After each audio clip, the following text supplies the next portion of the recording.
Sindh high court घरू secretary के हुकुम दिनो है तो जिन शहरियों की गुमशुदगी साबित थी चुकी है उन्होंने हर सूरत में अदालत में पेश किया वने। सिंध हाई कोर्ट के जज जस्टिस नेमतुल्ला फुलफोटो लापता माण्हुनि बाबत दरख्वास्तुनि ते ॿुधणी कई, जंहिं दौरान सरकारी वकील ऐं जांच ऑफिसर अदालत में पेश थिया। ॿुधणी दौरान सरकारी वकील ॿुधाए त GIT के इजलास में जांच में ॿिन्ही शहरियों की गुमशुदगी साबित थी चुकी है, जंहिं ते अदालत सवाल कयो तो शहरी एतिरे अरसे खां लापता आहिनि, कुछ तो करियो, जांच में छा साम्हूं आयो है। जांच ऑफिसर अदालत के ॿुधायो त हाफ़िज़ फरहान कादरी पहिरियां बि लापता थियो हो ऐं 2020 में ॿीहर लापता थी वियो।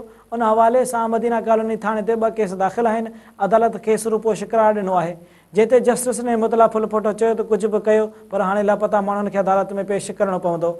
अदालत घरो सेक्रेटरी के हुकुम ॾिनो त लापता शहरियों के अदालत में पेश कयो या पाण पेश थियो। जिन शहरियों की गुमशुदगी साबित थी चुकी है उन्होंने हर सूरत में अदालत में पेश किया वने।